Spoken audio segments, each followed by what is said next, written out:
Hey everyone, it's Narayan at WFPro, and we're going to keep this training thing going tonight. We're going to kick things off with a review of a post that I made on the WFPro blog on text mode and views simplified. So in this post, what I'm talking about is how when it comes to text mode and views and reports, really these are the only lines of text mode that I really spend my time, sort of formatting and customizing. Most of the other lines of text mode that we see can be written by the report builder or the view builder within Workfront. And so we can just switch to text mode and see all that code. But it's these lines here that we really need to dive into and understand in greater detail. So we're actually going to do that right now. We're going to jump into widths, and we're going to talk about how we can control widths in our views. It's really important that everyone who's building views or reports know how to control the widths of the data. It's really valuable. So and it's really quite easy to do. So we're going to jump in and take a look at how to do this. So for this exercise, I'm going to go ahead and kick off a new report, and we'll go ahead and just start with the project report and filter on a specific project here. Happen to have one that is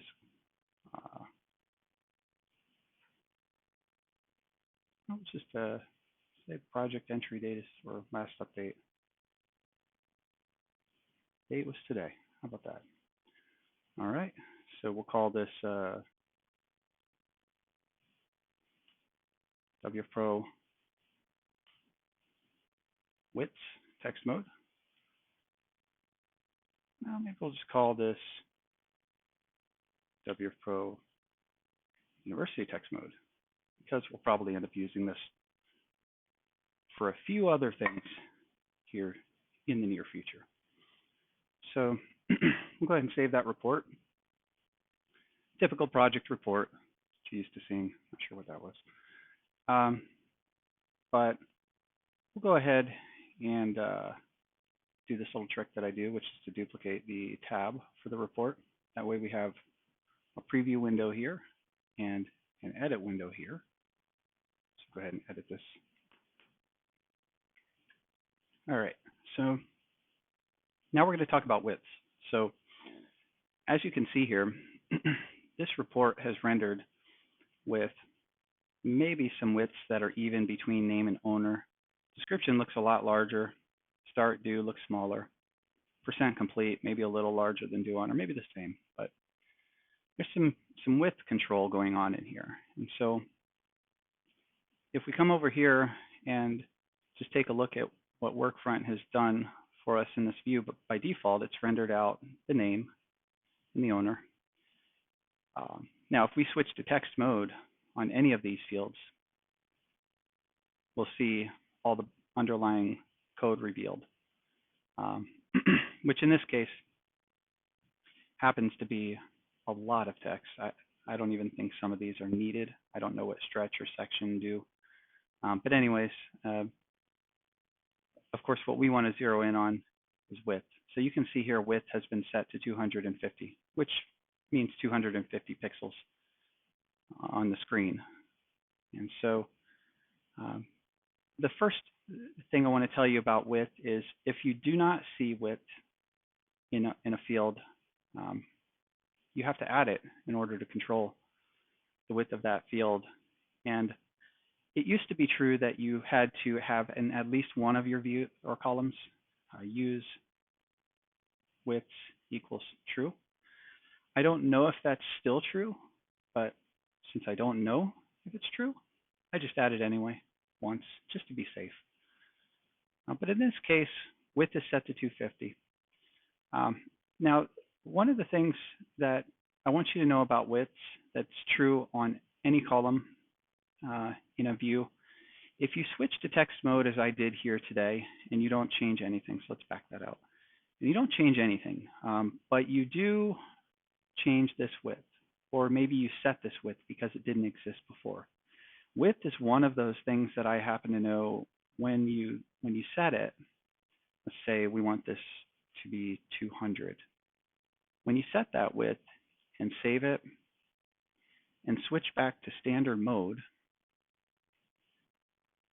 you can't see anywhere in the UI where that width is actually set. But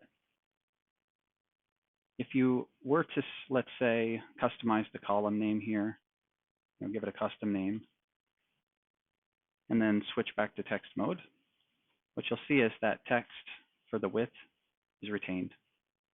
So it's kind of nice to know that you can control the width of any of these columns, any of the columns that you've built in views up to this point, or any views going forward.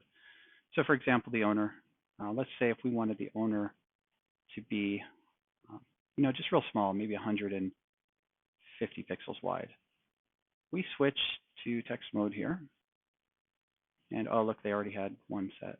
So we come in here and set that to say 150, and then switch back to standard mode. It will save that. So you could just apply that change and then come back to our report and refresh using this icon here on the left.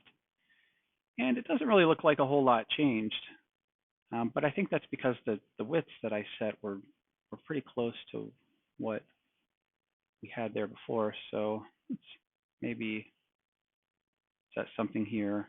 So let's say 100.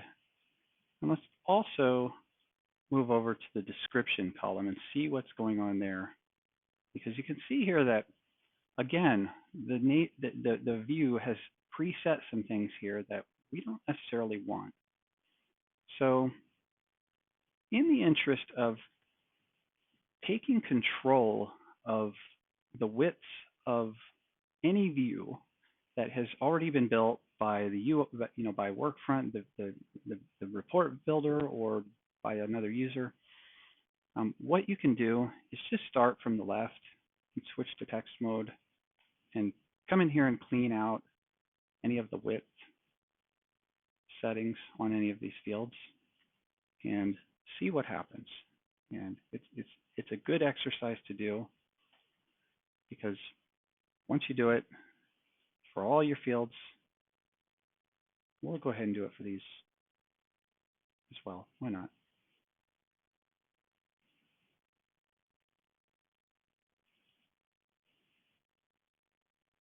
All right, and we're going to get rid of percent complete. We'll just start with these first 5.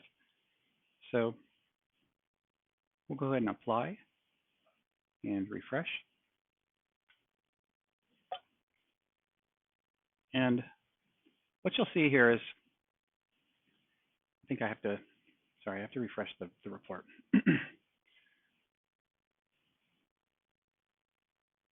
Go back to description, because description still looks way too wide, and I think it might be this stretch stuff going on in this section thing. See, this is some of that weird code that gets left behind that I just don't understand. Not sure what it is, but I'm going to get rid of it.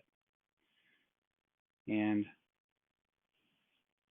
again, good to know, because if it's driving you crazy and trying to figure out why something won't size the way you expect it to, this stuff could have something to do with it, which is what was just happening to me. So we'll apply that change, refresh, and try this one more time.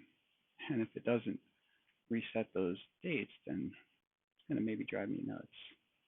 But maybe dates are treated a little differently. It's the only thing I can really kind of think of why those are being treated differently. But we're going to go ahead. Oh, wait. Perhaps we need to set a width on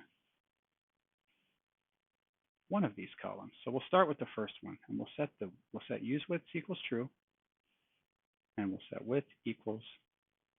Now let's start with something real small, 50. See if that applies. If that doesn't apply, then okay, there we go. So now we're getting some width control. And look, now you're starting to see what I was expecting to see before, which was an evenly distributed width across all the fields or columns, because I removed any define values for widths on all those columns. So what happens when you set a width on columns and you define it is it will respect the width of that column that you set. So in this case, it was 50, and I'm going to go ahead and change that to something a little more reasonable, like 250. What it will do is it will honor the width that you set for that one column, and then if there aren't any other widths on the remaining columns, it will automatically stretch or distribute the width evenly across those 4 columns for the rest of the way to the right. And so the same is true if I want to shrink this column and make it maybe 150 pixels wide. That one will be set in width, but the remaining will then be automatically distributed. So we'll go ahead and do that real quick, and then we'll move on to shared columns. So in this case, we just need to set width equal to, like I said, 150. So try that, see how that works. Now we should just be able to hit the refresh, and we can. Okay. So now we can see that we have control over these widths, which starts to make the data render nice and clean, especially when you start to add more columns and you're really trying to control the width of these. But now what I'd like to do is show you how we can stack a couple of columns in here, but still control the width. That's important to know as well. So in this case, we'll just stack the name and the owner name in one column. So I'll put this in between and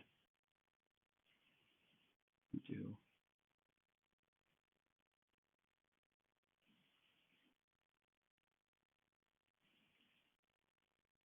break tag for the line break between the 2 columns. Short view equals true because we always want columns to show in dashboards, no matter how many columns we're using in our dashboard layout. So that's just something I always do now. Good tip. And then we'll do share call equals true, which will share this new column I'm creating with the next one to the right, which is the owner name. So that's going to share these 2, and then after I do that, then what I'll do is share the first column with the remaining 2, which completes the stack. So we'll do the first step here, just so you see column 1 and column 2 are shared. This one over here is actually column 0. So now column 1 and 2 are shared right here. And last thing we need to do is complete the stacking and share the first column, column 0, with this one. So by adding this line here, it'll share with the next column over to the right. So we do that. And now we have a shared column. And so now in our shared column, in the text mode, we can go ahead and apply and save this and see what it looks like.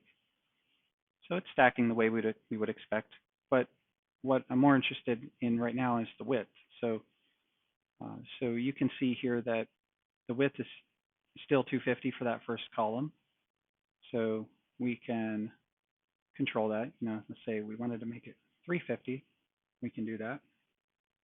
And it should bump over to the right here when I refresh. And it did. Okay, so now, just to tidy things up a little bit, we can see that there's some leftover code from the name or the owner column in there, and we don't need that. So anytime you see lines of code that you don't need, I encourage you to go ahead and get rid of them. So clean that up, and that is how you can stack columns and still control the width of that stack of columns, which is really important. So if we go back, let's say go back to the public-facing reports of the WFPro portal here, you can see that this is actually a project report, just showing one project. And this column on the left is just a stacked column with some HTML in it, but the width is set to about 250 pixels so that it's, sort of a compact menu on the left. And then this, these two on the right, I believe, are evenly distributed between whatever is left on the page, which actually turns out to be a really nice sort of stretching that occurs so that this page renders really nicely on a mobile device or on smaller screen. So for that same kind of effect here, I want to make sure that I show you how to do that, because it's important to know that if you control one column and its width, how the stretch occurs to the right for everything else. And so let's say, for example, I wanted to go back to just having the start date be a width of 75, or we'll say 100. And copy that. We'll do the same for the due date and save that, apply. So now what we have is a sort of a nice layout where the start and the due date are consolidated on the right and compact. And regardless of the window stretch, the description column is the one that changes in width and stretches and compacts as you adjust the window size or as you view this on a smaller screen. But you'll notice that this column and these two columns remained intact, which is really important, especially when we're doing things like rendering navigation or rendering data that we don't want to get squished when the user is viewing it like this, because when data is all squished like that, it's just really hard to read. And so this is how you control that, the width. So I do believe this concludes the the WFPro tutorial on controlling widths in your views and in your reports. I will be uploading this video to YouTube, of course, and blogging it. But I will also come back into this pre-existing post about text mode and views simplified and provide a link maybe from down here in the use width section to this video, just so we have that connection where we can go and dive deeper into these topics, and then of course the other ones as they come in the future. So thanks for listening and watching, and look forward to helping you all out on the next video I put together.